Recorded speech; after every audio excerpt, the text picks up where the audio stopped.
Alors aujourd'hui, je vous parle d'une grosse boîte et de 3 extensions.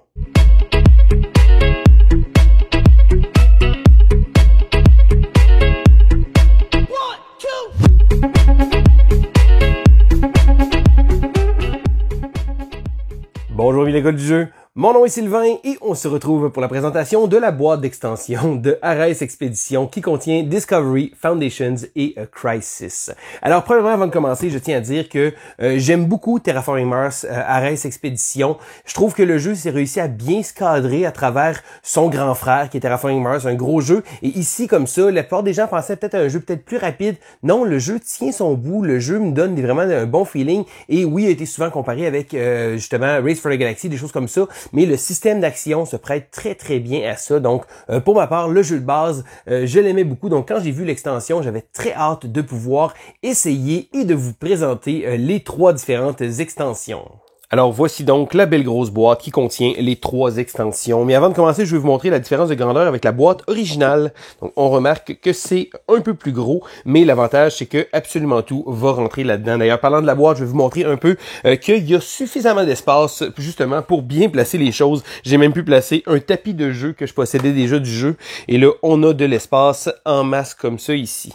Et là, je vais commencer avec les exclusifs Kickstarter. Donc dans la boîte, bien entendu, il y a quelques petites choses de plus. Et ici, on a une liste qui va nous énumérer justement les quelques différences. Donc premièrement, il y a des cubes qui sont un peu plus petits, les cubes d'origine, les cubes clairs pour les paramètres étaient assez gros sur les cases et on a également des nouveaux petits trays. Donc vous savez, en début, on avait eu des petits comme ça, mais il y en a 3 qui vont mieux rentrer dans la boîte. Je vais vous montrer ça dans quelques instants. On a également un nouveau plateau de jeu optionnel, donc je vais vous montrer, et des cartes promotionnelles qui vont pouvoir nous aider comme ça ici. Et là, parlant des plateaux, le plateau ici nous permet de pouvoir jouer comme ça. Et là, c'est pour accommoder plus de joueurs. Donc on voit mieux les paramètres comme ça ici. Sinon, le jeu vient quand même avec des plateaux. Et là, on a également plus d'espace sur les côtés pour pouvoir justement avoir plusieurs cubes parce que la piste originale était assez serrée. Mais la raison pour laquelle on veut voir ça, ce sont les 3 extensions que je vais vous expliquer une après l'autre. Donc la première est Foundations et là chacune des petites extensions vient avec des petites règles mais aussi toutes les composantes qui vont être importantes pour cette extension-là. Donc dans le cas de Foundation, ça rajoute essentiellement un 5 et 6e joueur. Donc on a plus de cartes de phase comme ça, mais on a également des nouvelles cartes qui vont être placées. Et là, on a un petit icône pour nous dire que ces cartes-là sont lorsque on joue à plus de 5 joueurs. Donc, ce que ça va faire en sorte, c'est que ça va rajouter aussi un nouveau paramètre. Et là, on va avoir ici les infrastructures. Et là, on va tout simplement placer les paramètres comme ça ici sur le plateau de jeu. Et si on le désire, étant donné qu'on ait plus de joueurs, pour avoir plus d'espace sur les cases 1 à 25, on va pouvoir annexer ce petit ajout-là. Donc, le jeu va également venir avec 2 plateaux supplémentaires. Et si jamais on est pour pas jouer avec ces extensions-là, il recommande de retirer justement les cartes de projet parce que certaines cartes projet vont avoir rapport justement avec ce nouveau paramètre-là, donc qui va être les infrastructures que les joueurs vont devoir également compléter pour réussir à terminer la partie. Il y a ensuite l'extension Discovery qui est à mon avis ma favorite parce qu'elle rajoute beaucoup de choses qui vont être ajoutées dans le jeu de base. Donc ici encore une fois, on nous montre les différentes choses. La chose principale que j'adore, ce sont les milestones ici comme ça et les awards. Donc un peu fidèle à son grand frère, il va avoir des tuiles et là en début de partie, on va choisir 3 tuiles comme ça ici d'awards qui vont récompenser les joueurs qui vont avoir le plus d'icônes, par exemple ici comme ça. Et là, il y en a plusieurs à choisir et on a également les milestones. Donc le premier joueur à avoir justement 3 tokens de forêt comme ça ici va pouvoir récolter des points de victoire. Et là, dans le petit tray ici comme ça, on a des points de victoire, mais on a également des wild traits. Des traits qui sont des frimes comme ça ici. Donc certaines cartes vont avoir des frimes comme ça et lorsqu'on va la jouer, on va pouvoir sélectionner parmi toutes les petites tuiles comme ça, quelle icône ce sera. Donc ça permet de la variété comme ça ici. Les cartes sont divisées avec les cartes U pour les pouvoirs et les cartes A pour les awards et milestones. Donc ici comme ça, on peut retirer les cartes. Donc si jamais on jouerait pas avec les awards. Parlant des pouvoirs, justement, une autre chose que j'adore, c'est que maintenant on va avoir la possibilité de pouvoir upgrader nos cartes. Donc, on va avoir des mises à jour qui vont être faites. Donc, en début de partie, tous les joueurs ont une carte de phase développement, mais lorsqu'ils vont avoir l'upgrade, ils vont pouvoir choisir. Et là, chaque joueur a son propre set comme ça ici, et il va pouvoir choisir entre deux habilités qui vont être bonifiées. Donc, il va avoir seulement le choix de pouvoir faire un et l'autre, et la manière de pouvoir justement avoir ces belles cartes d'upgrade-là, ça va être avec les différents projets qui vont nous amener à pouvoir justement mettre à jour nos cartes. Et j'ai trouvé que c'était très intéressant parce que ça rajoute une espèce de petite asymétrie dans chacun des joueurs, et on va pouvoir développer un peu plus notre concept comme ça. Donc j'ai vraiment trouvé que c'était une super extension. Le jeu nous propose également des variantes qui étaient déjà utilisées de temps à autre. Donc celle-là de pouvoir drafter en début de partie, on va pouvoir faire un draft pour choisir nos cartes initiales, et d'avoir un two-player dummy hand qui se trouve à être une main supplémentaire lorsqu'on va jouer à deux joueurs pour accélérer un peu le jeu. Parce que lorsqu'on joue à deux, les phases arrivent un peu moins souvent et la partie perdait un peu de son tempo. Donc ça permet de pouvoir rajouter justement comme ça une troisième main. Le mode Crisis est un peu plus élaboré parce que ça transforme le jeu en jeu coopératif. Donc, il va y avoir certains éléments qui vont être différents dès le début. D'ailleurs, selon le nombre de joueurs, on va prendre des cartes de Crisis et là, il va y avoir des cartes dans différents tiers et selon le nombre de joueurs. Ce sont des cartes qui vont venir mettre des bâtons dans les roues des joueurs parce que là, on remarque que la planète est tout à fait terraformée, mais les paramètres vont être amenés à descendre pendant la phase de crise, qui est d'ailleurs une phase supplémentaire. Il y a certaines cartes qui ne sont pas utilisées lors de ça, et j'ai trouvé très intéressant que sur le petit aide de jeu, ils nous disent retirez ces cartes-là si vous les pigez. Ça évite d'avoir à passer à travers le gros deck des projets et de sélectionner ceux-là qui seront pas là. Donc les cartes aussi qui parlent les milestones et des cartes précises comme ça veut dire qu'on n'est pas obligé de tout le temps changer. Si on le désirait, on pouvait également acheter les cartes Crisis en supplémentaire lors de la campagne Kickstarter.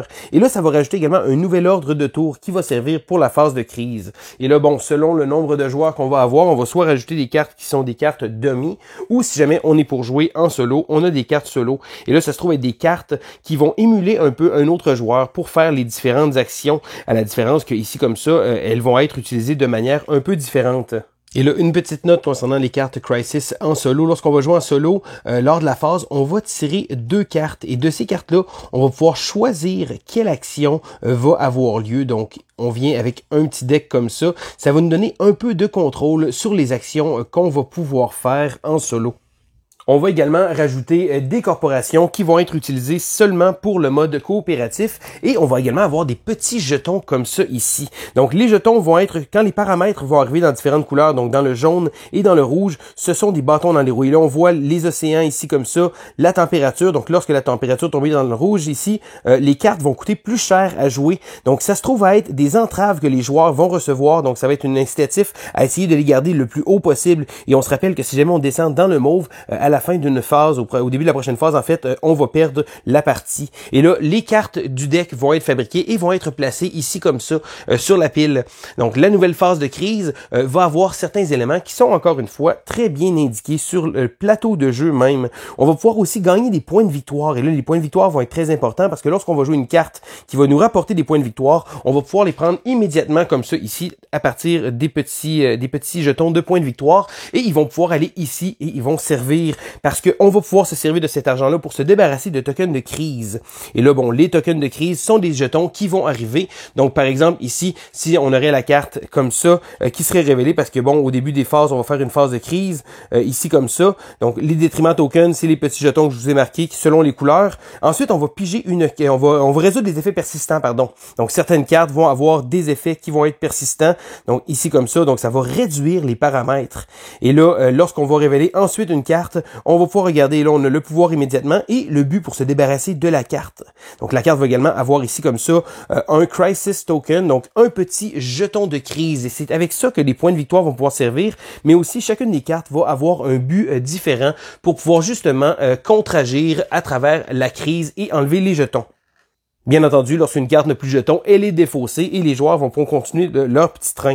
Donc, après avoir pigé une carte du deck de crise et résout les effets, on va piger la carte du dummy hand. Donc, selon le type qui a été choisi comme ça, il va y avoir une carte qui va être sélectionnée, qui va choisir une phase. Ensuite de ça, on va tomber à la phase de planning. On va résoudre les étapes comme ça ici et on va continuer. Là, la phase de end ici, un petit ajout, c'est qu'on peut payer 2 points de victoire, comme je vous disais, pour enlever un jeton de crise. Et là, les océans vont également commencer comme ça ici et pendant la partie, partie, elles vont être retournées face cachée. Et c'est la raison pour laquelle on voit les icônes de bonus, c'est que lorsqu'on va jouer une carte qui va nous donner un océan, on va pouvoir prendre un océan qui est face cachée et le retourner. Donc le plateau de jeu nous explique également les différents paramètres selon le nombre qu'il va avoir, parce que comme je vous expliquais, lorsqu'on tombe dans le mauve, on va perdre immédiatement la partie.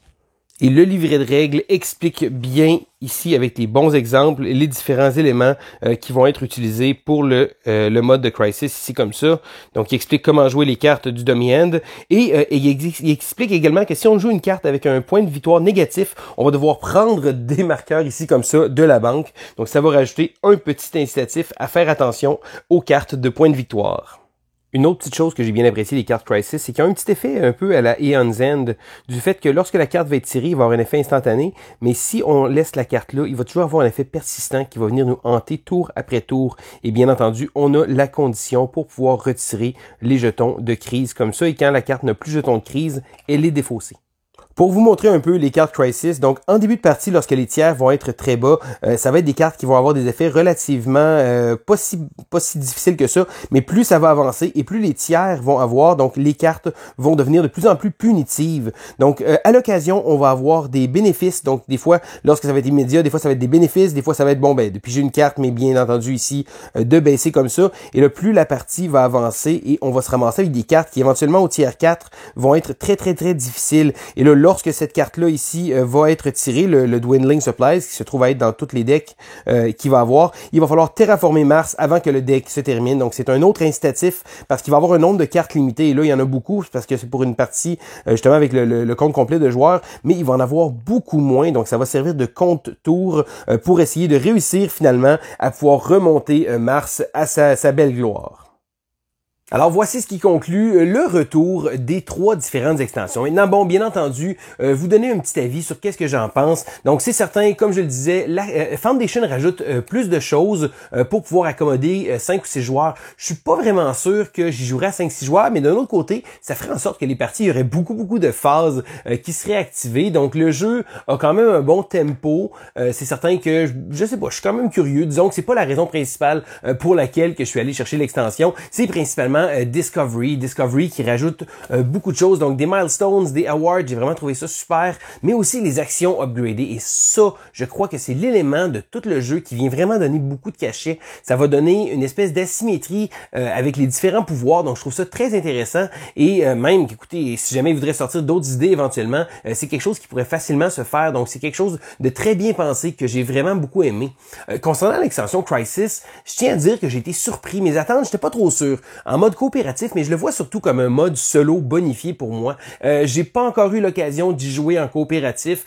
J'ai seulement joué en solo justement à ce mode-là, et j'ai simplement fait une partie pour un peu voir un peu les règles, et j'ai vraiment été surpris. Je m'attendais pas à quelque chose d'intéressant comme ça. Donc on a beaucoup de pression de la part de l'automa qui va faire descendre les paramètres, et là ça fait bizarre de commencer un peu Mars tout à fait terraformé, et là plus ça va aller, ça va devenir difficile parce que il y a beaucoup de pression.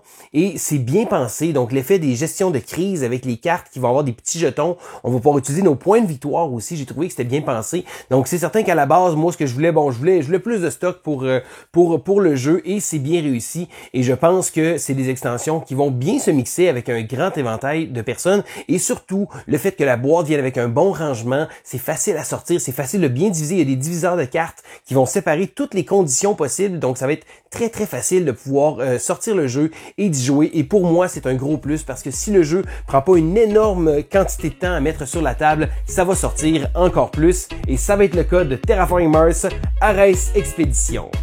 Donc c'était Sylvain pour l'école du jeu, et on se dit à la prochaine.